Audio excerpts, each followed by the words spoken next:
Hi everybody, it's Samita. Welcome back to my channel. Today I'm going to be talking about how to rewire your subconscious mind. Now, your subconscious mind dictates a lot of your conscious behaviors and thoughts.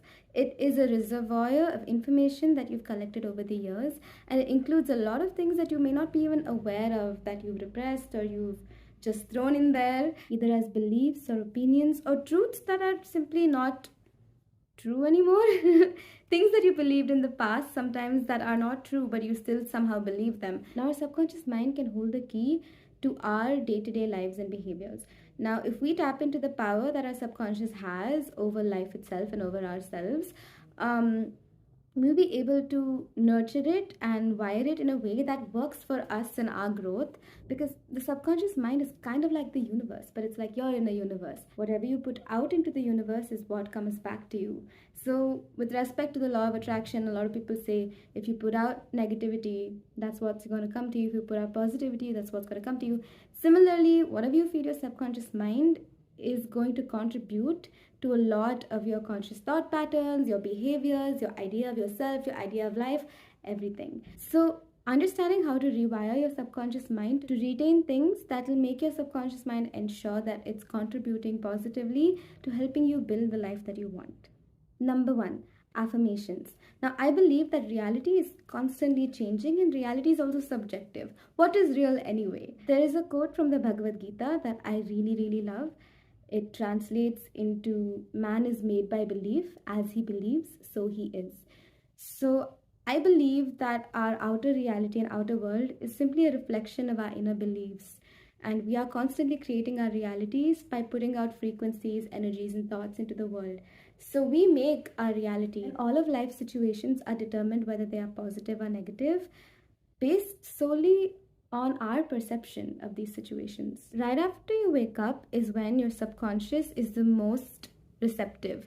It is called an alpha state. So what you do as soon as you wake up really contributes to how you're programming your unconscious, subconscious mind, which contributes largely to your conscious and your day-to-day life. So if you're someone who reaches for your phone, goes to Instagram, scrolls through random reels first thing in the morning, you might want to reconsider, because what you feed your mind the first thing in the morning has so much potential to be deeply ingrained in your personality, in your character, in your innermost beliefs and thoughts. So listening to affirmations first thing in the morning is a good thing, or journaling first thing in the morning is a good thing, where you're most connected to your inner self, or meditating first thing in the morning, trying to see and be aware of what thoughts are coming into your head, or consuming any content, preferably written content, that is going to nourish your subconscious mind. Also, a lot of the times, if you've noticed, the last thoughts that you have before falling asleep become the first thoughts that you have as soon as you wake up in the morning.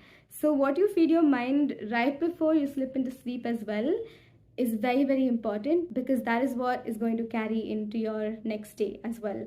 So even before sleeping, right before sleeping, listening to affirmations or reading something positive, avoiding screen time, talking to yourself, writing, journaling, thinking about something positive, this has such a huge effect on how your mind is resting, what information it is resting with, and what it is computing throughout sleep, and what you wake up with the next morning. Essentially, under unconscious programming, you just need to remember right before you fall asleep and right after you wake up, what is it that you want to fill your mind with. Use these times to create building blocks in your mind for anything that you want, be it success, be it wholesome living, or mindful living, or healthy relationships. Whatever it is that you are trying to create in your new reality, try to feed your mind positive thoughts and narratives about these very things.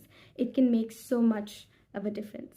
Now, in one of my first videos, I talk about input. What do affirmations do? They are a positive input to your subconscious mind to help you rewire beliefs or inculcate beliefs that weren't present before. Affirmations help you set the tone for your beliefs. These can be beliefs about the world, these can be beliefs about your life, yourself, the people you love. Affirmations really help rewire the subconscious and tells your subconscious what you want from life in a way where you believe that it is already given. And that is the law of assumption, which is the second point. Law of assumption basically talks about how By believing and behaving like we already have the thing that we desire, we are operating in the frequency of having the thing that we desire, therefore attracting the thing that we desire into existence. So even if you do not have the thing that you want today, by believing that you already do, you're bound to attract it.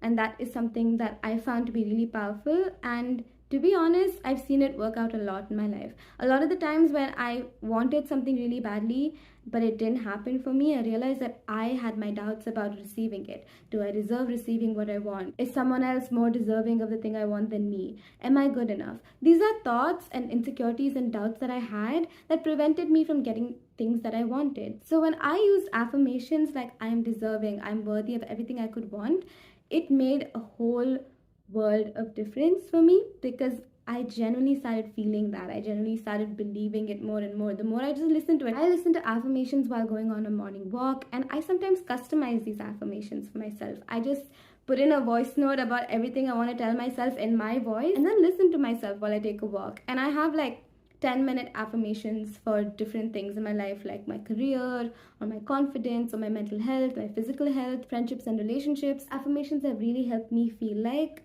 I'm genuinely living out my desires and dreams, and they are bound to come true. It has given me so much confidence, and your subconscious just sponges that right up. So like when you repeat things, repetition is key to the subconscious mind. The more you repeat things to yourself, the more your subconscious is going to sponge it up and retain it, and then that is the energy that is going to get cultivated. So yeah, affirmations are amazing. So yeah, that's why I love affirmations. Do delve into the second point, which is law of assumption. It is beautiful. It has changed my life ever since I came across the concept of the law of assumption. It has made so much of a positive difference in my life. So there's a lot of online material about it. Do read up and do explore the law of assumption. It's not that different from the law of attraction, but yeah, it basically does say, just assume that you have everything that you need, everything that you want, and act like you already have it. So there's nothing to be, it literally tells you to reject and not believe something that's not working out for you or that goes against your desire, and deem it as unreal or not reality. The reality is that you have what you want. And some people may be worried about it being delusion. Even the concept of delusion is an illusion. Like I said, man is made by belief. So you believe it, it's real. Go into the world with that mindset, and it's going to change your life. Literally, it's going to make you feel like, the outer reality eventually has to and will be in alignment with your inner reality. And I don't think you need to be worried about becoming delusional. There is nothing wrong with believing in the best for yourself, and all of life is an illusion in some way. But yeah, do keep your expectations in check. Point number 4. Be mindful of negative influences, negative people, negative narratives. These things can really, really pull you down. Even if you're putting in the work, putting in the energy, the results can be not as fruitful or half as fruitful if someone's draining you of your energy. If there are people in your life who are very evidently jealous of you, or who do not bring a good energy to your life, or pull you down with their expectations or their limitations, or just do not allow you to be your best self and be free and authentic with yourself, and are constantly criticizing you or judging you. I know I'm mentioning a lot of negative terminologies, but these people do exist, unfortunately, in everyone's life. So make sure that you have a tight-knit circle that will contribute to your mental and physical well-being positively, and are friends that are genuinely invested in you. I mean, yes, we do have to deal with the occasional not a good friend, but be mindful of how much energy you're expelling on this person and how much input is coming from that person. If someone's giving you unsolicited advice, or basically trying to fill your mind with a lot of their thoughts and opinions, before accepting their opinions as a version of truth, always check their energy. Are they energetically vibrating higher than you? If they are not, it might be wise to reconsider taking their input. I'll tell you why this is. Because a lot of people's thoughts and beliefs are very tied to what works for them. And if they are working in an environment with themselves, outside themselves, in their circles, evidently from a place of lower energy than you, then it might be wise to give it the benefit of the doubt before accepting these people's words as gospel, or taking what they say too seriously, or taking it to heart. I don't mean to be hierarchical in terms of energy, but it is something that's going to be very evident to you. If you're living a clean, healthy lifestyle, if you're doing meditation every day and you're not consuming substances, but somebody is always under the influence and they have a very different lifestyle than you, they're constantly energetically drained, but that works for them, that's the life they want to live, you know that this is not the life that serves you. So always question if advice coming from these people is something that you want to take or not. I'm not saying that they're always going to be wrong, but always question the energy and the space from which people come when they are giving you a piece of their minds. Always put your mind and your opinions first, because that is what works for you. Your mind and body solely is here to work for you first. So listen to yourself, practice actively listening to yourself and your gut more and your intuition more, and your intuition gets stronger with healthy living, mindful living, and spiritual practices. So that's why that's so important. I used to struggle with this a lot growing up because I always looked up to a lot of people that I loved, and yes, they've helped me. A lot of people do help you on your journey, but I really learned over the years how to listen to my inner voice first, and I found that it always leads me in the right direction, instead of listening to other people's thoughts and opinions about what I should do, where I should go, etc., etc. Fifth and final point, gratitude is the foundation for abundance. This is so important. Hear me out. If you're always coming from a place of I don't have this, I want that, I really don't have this, I wish I had this, I didn't have this growing up, no. All the universe is going to hear, all your inner world is going to hear, all your subconscious mind is going to hear is the concept of lack. How you don't have. You're just describing that feeling of lack to yourself again and again. And that's just going to put you in a place to attract more lack. Being grateful and writing down things to be grateful for every day and practicing gratitude for the things that we do have preps us to receive more. It literally is the formula to have more, be more, do more, and have abundance in every way possible. The more grateful we are, the more gratitude we practice, the more we are not operating from a lack mindset but an abundance mindset. And having an abundance mindset and programming your subconscious to have that abundance mindset is just going to attract abundance. Like attracts like. So a lack mindset is just going to bring more lack, and an abundance mindset is just going to bring more abundance. And how do you cultivate abundance? By being grateful. You don't have to have the best, biggest things in the world to be grateful. Be grateful that you're alive. Be grateful that you have a roof over your head. Be grateful that you had a good meal today. Be grateful that you're amazing. You have so much potential. There's so many things that you can be grateful for.